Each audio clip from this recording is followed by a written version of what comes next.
Alright guys, iCCup Fitz back here for yet another cast here. And let's introduce our players here. This is gonna be from iCCup Clan League week number 2, season 22, excuse me. iCCup Clan League season 22, week 2, between Salvation Army and uPro. This is gonna be match number 4. Currently, Salvation Army is up 3-0, just referenced down in the bottom right-hand corner of our awesome overlay. You can see that they're up 3-0. Spawning in the bottom left-hand corner for uPro, Salvation Army's enemy for this clan war, it will be Smile.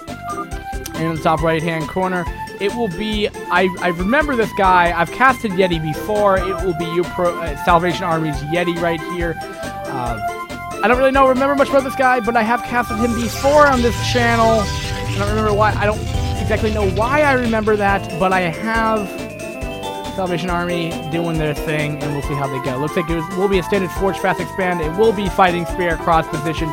I feel like we're going to be in for a macro DVP, and we'll see how things will progress throughout this game. And now this matchup, not all gateways look the same, and you don't know if the people just randomly, manner piloting each other or what have you. Things are pretty distinguishable, by the building, the architecture of the buildings, the creep around buildings, stuff like that. It's pretty easy to differ Zerg and Protoss.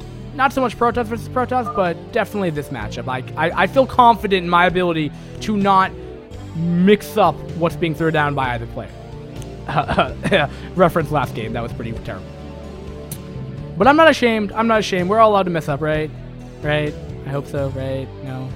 Probably not, but that's okay. Protoss, unfortunately, has gone bottom right and then top left, so hasn't scouted cross yet, unfortunately. So now we'll know that it is cross, and we did see it was a 12 hatch, so if there was to be any kind of cannoning up the natural, that's no longer going to be possible, and because he's playing blind, we do see the I would say the correct reaction by throwing down 2 cannons at this time. I think he just doesn't know if it's going to be, 4 pool or 10 pool with speed. You just don't know. So now he will know. He will realize that it is a 12 pool, a 12 hatch, because of the timing of the hatchery. And I'm sure Yeti, being the adept player that he is, should be able to verify that and all that good stuff. Next, this should be thrown down soon. He's getting up those minerals right there. You see the 350. You see that coming up right there, and immediately, bam, thrown down. Good job. And we have the reactionary third base to go up as well, seeing that there is a Forge FE. Well, if you were to go a massive Ling bust, which is possible, but Protoss would probably have. That would be the correct response if Protoss was no longer scouting, but as it is, Protoss is keeping that probe alive and is simply doing their thing. And now just grabbing the gas as well, so it looks like he will be getting up the lair. Things are looking very standard. We'll be getting up that lair to get up the Spire, and then getting up his Hydra Den, and then we'll see what moves on from there. Depending on what the Zerg really kind of wants to do, there are multiple unit compositions that they can go. They can throw up to get an early quick 4th, and then just kind of sustain off the Lurkers for some time. They could even go Mutalisks if they chose to, if they didn't see a lot of Corsair, or if they felt confident in their ability to go Mutalisks. You could see 5-hatch Hydra. There's a lot of possibilities that Zerg can do. And same thing for Protoss. I mean, they could throw down 2 more gateways right now and a Citadel, and then just try to push off speed lots and try to deny this third. There's a lot of stuff that we're just waiting to unravel of this match. And honestly, I'm quite excited.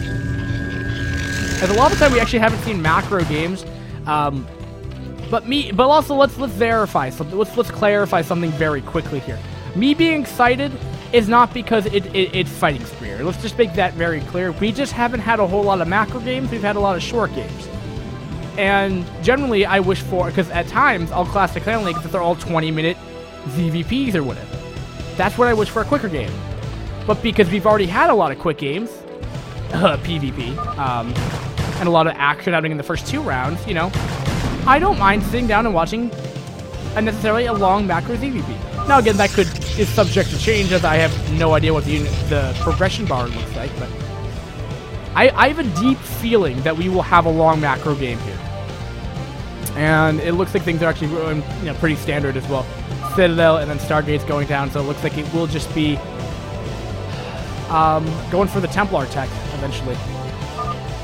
Zerg going to be throwing down his 4th hatchery right now. Lair has finished, so we should be seeing a Spire being thrown down as well.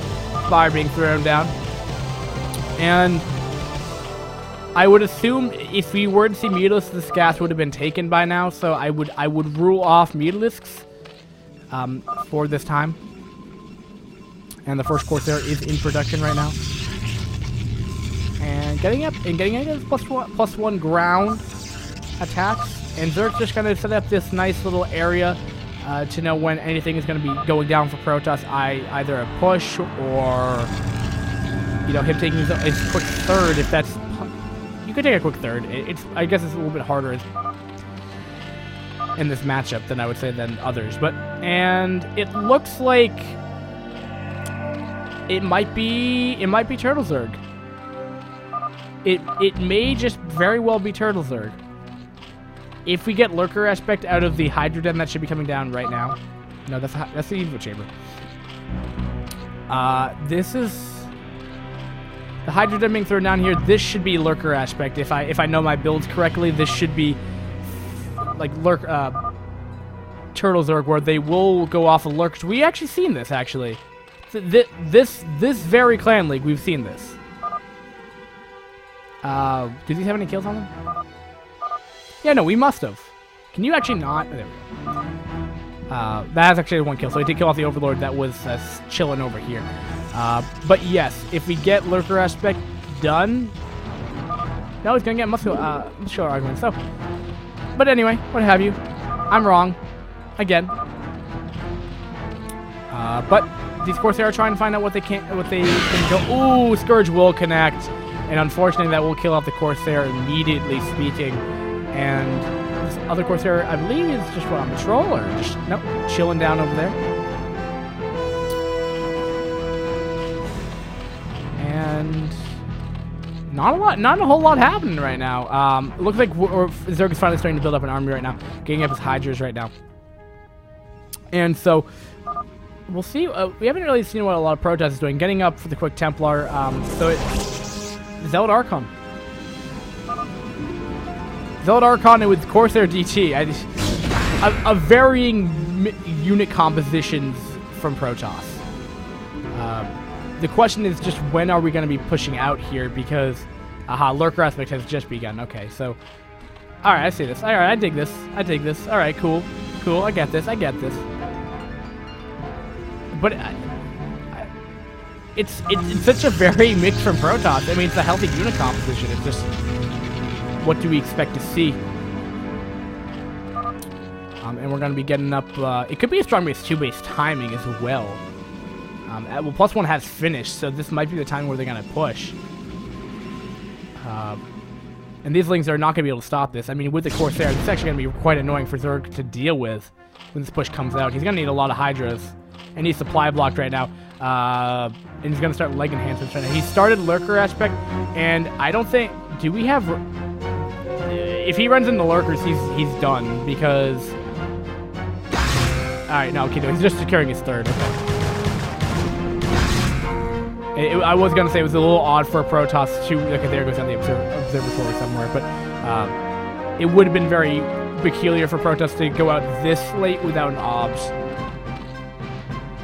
And Protoss checking for third base, trying to deny that, but unfortunately, DT will not be able to secure that, will not be able to kill off the base. And we had another expansion being thrown down. Bam! Nexus being thrown down, third base has been starting to be acquired right now. And Protoss continuing to produce a lot of Corsair. Interesting. I have seen a game where Protoss was going mainly... Where was this? Was this a White Raw game? It was back in like 2008, when the foreign scene had like North America was like still semi-decent at Brood War before StarCraft 2 came along. I want to say it's like a White Raw game. It might even be a Machine game. It might have been Machine, where it was on destination, and Protoss was losing, but came back because of a sudden tech switch into like late game massive Corsair, and he just kept on supply blocking Zerg. And if we have that this game, that can be really annoying. And these are a lot of lurkers right now coming in here. This could be disastrous if Protoss is not prepared for this. But this is just like powering up players. I mean, like we haven't seen like a whole lot of attempts to harass each other, really at all. You know, Hive Tech coming up around the same time right here, coming off the natural expansion right here, getting up the groove spines, finally finishing up his Hydra upgrade. There really hasn't been a whole lot from either player in terms of the aggression, and I mean, this is why I hesitate to cast some fighting spirit caves, because this could happen. I mean, the late game is entertaining unless they just one player just dominates one engagement and just wins the game outright. But I mean, as you can tell, I mean, there isn't anything really happening other than this DT potentially denying another base coming up, and maybe this one. Is this a DT? Yeah, it is. So I don't know. I really. Ooh. All right, so now we're finally get some action open here. So of course they're trying to harass some overlords here. This is 3 Corsairs, so not even that many. And it looks like, okay, so Protoss is finally getting around the map, killing off some overlords right here. Will Zerg try to do something to deal with this, or is it just gonna... Yeah, there we go. This is... I can tell you what this is. This is one Observer, one Archon, one Eye Templar. Oh, would you not move? I was about to narrate what this unit composition was. Damn it.